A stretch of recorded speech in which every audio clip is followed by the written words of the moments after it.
Jawabnya susah sekali. Jawabnya susah, ya. Karena memang dalam idealisme kita, dalam yang tentu yang kita harapkan semua, orang baik dengan orang baik harusnya damai, tidak sampai terjadi konflik. Ya. Tetapi realitanya adalah kadang-kadang terjadi. Nah, kadang-kadang terjadi bahwa orang-orang yang sama-sama baik terjadi konflik di antara mereka. Itu rahasia Allah. Itu karena kelemahan kita sebagai hamba. Dan biasanya konflik ini sangat sering terjadi ketika berkaitan dengan politik. Nah, tidak selalu, saya tidak katakan selalu, tidak ya. Kebetulan contoh yang kita bahas ini berkaitan dengan politik. Nah, kenapa bisa sampai seperti itu? Saya kira jadi gini. Apakah ada tabayun? Ada tabayun. Tapi situasi ketika itu, makanya situasi dikenal sebagai fitnah. Nah, peristiwa-peristiwa itu dikenal sebagai fitnah.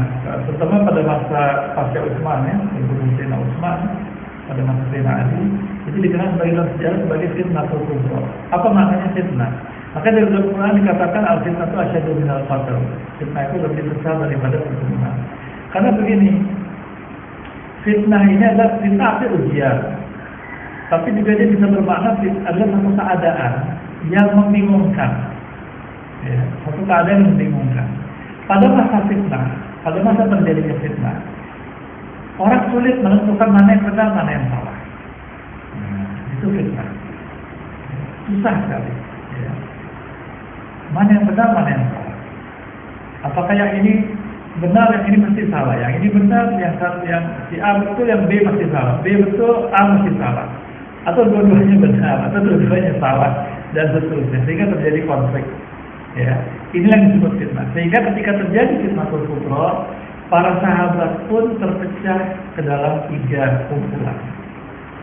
Ada yang berpihak pada Ali bin Abi Thalib, ada yang berpihak pada Muawiyah bin Abi Sufyan, dan ada yang tidak berpihak.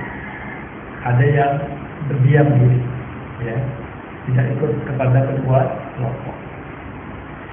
Nah, lalu bagaimana kok bisa sampai terjadi seperti ini? Nah, ini saya kira, kalau saya selalu menjawab begini, ini saya kira mengajarkan kepada kita semua bahwa memang dunia ini bukan surga untuk kita.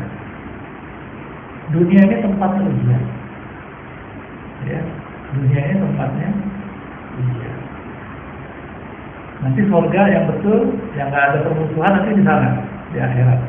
Nah, ya. Ujian itu bisa berupa kesenangan, kebaikan, perdamaian, bisa juga dalam bentuk yang negatif, perselisihan, konflik, ya, kesusahan, dan seterusnya. Yang diajarkan kepada muslim adalah dia menyikapi secara tepat. Ya. Kalau ada musibah, dia menyikapi dengan sabar. Ya. Nah, jadi apa yang terjadi ketika itu begitu.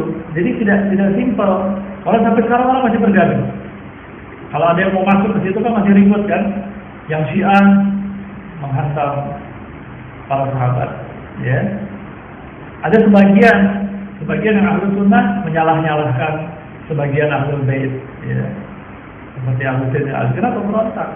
Kenapa Sayyidah Fatimah marah sama Abu Bakar As-Siddiq? Tidak ada hadisnya. Ya. Nah, jadi memang ini ujian buat kita. Nah, bagaimana sikap terbaik buat kita? Saya kira jelas yang disebutkan di dalam surat Al-Hasyr, ya, surat Al-Hasyr ayat 9 sampai 11 kalau tidak salah. Ayat yang pertama dari 3 ayat ini menyebutkan tentang kaum muhajirin. Allah memuji kaum muhajirin. Kemudian ayat berikutnya Allah memuji kaum ansor. Ayat yang ketiga, ayat 11 kalau saya tidak salah, bunyinya A'udzubillahi minasyaitonir rajim, walladzina ja'u min ba'dihim.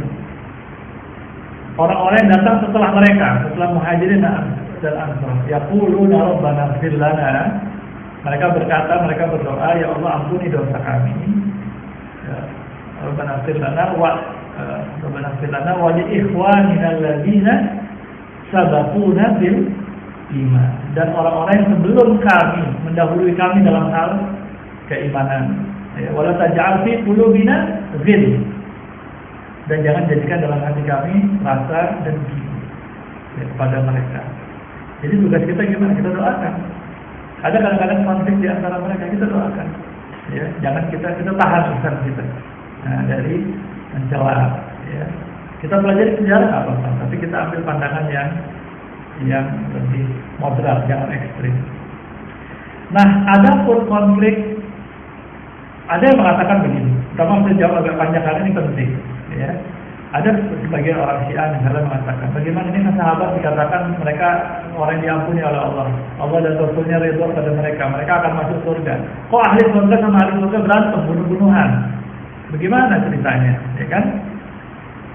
Nah jawabannya ada di dalam surat Al-Hujurat ayat 10, ayat 9, ayat 10 ya. Ada di surah Al-Hujurat dikatakan gimana ayatnya? Yang pasti artinya ya kalau ada di antara dua orang beriman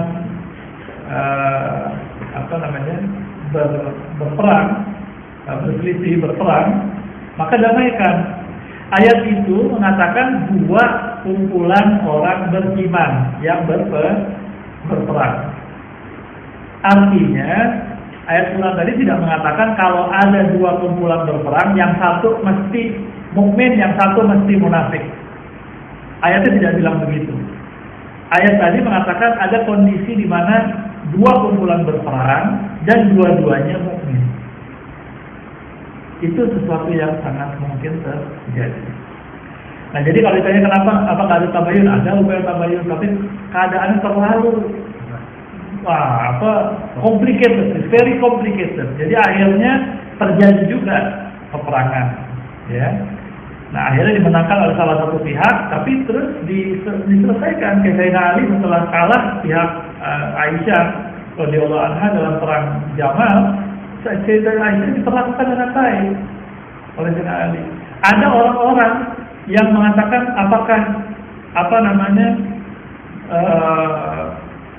kita nggak halalkan hartanya padahal mereka sudah kalah. Maksudnya kan jadi ghanimah hartanya kan.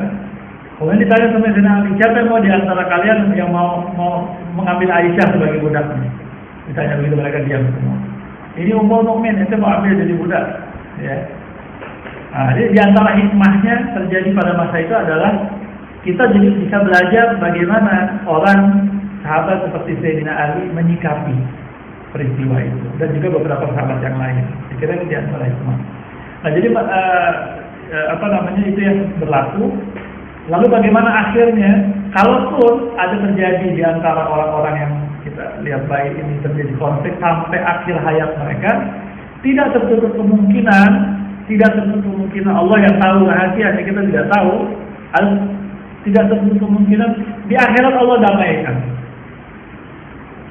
Ada satu hadis riwayat di tafsir Ibn Katsir, nanti bisa dicari, tafsir Ibn Katsir surat Al-Anfal surat ke-8 ayat 1, ya kan? Yas'alunaka 'anil anfal qul al-anfalu lillahi wa rasul fattaqullaha wa aslihu dzata bainakum. Nah, ketika Ibnu Katsir menjelaskan tentang bagian akhir dan perbaiki hubungan kalian, beliau cerita menyebutkan satu riwayat bahwa di akhirat ada dua orang yang dihadapkan kepada Allah Subhanahu wa taala. Sebut saja si A sama si B. Si A menuntut kepada Allah, ya wahai Allah, si B punya hutang sama saya, punya masalah yang belum diselesaikan. Saya tuntut dia di sini. Ceritanya si B, betul kamu punya hutang, punya kesalahan pada si A, betul ya Allah. Kemudian Allah katakan kepada mereka berdua, Allah berfirman kepada mereka berdua, Allah perintahkan kepada mereka berdua untuk menoleh ke satu sisi, dan di situ diperlihatkan jannah, diperlihatkan surga. Kemudian Allah bertanya, kalian mau surga? Mereka mengatakan mau ya Allah, tapi kami nggak punya harganya. Maksudnya ini luar biasa surga ini, indah sekali. Mereka langsung cium, kayaknya anak nggak pantas masuk itu gitu. Kemudian Allah mengatakan, Allah berfirman, kalian punya harganya, yaitu si A memaafkan si B. Maka si A memaafkan si B, dia gandeng saudaranya, dua-duanya masuk surga. Dan ada ayat Al-Quran yang menyebutkan bahwa ada nanti di akhirat orang-orang yang masih berselisih di dunia nanti ada kemungkinan berdamai di akhirat. Ya. Saya kira begitu. Kita paham jawabannya agak panjang lebar ya.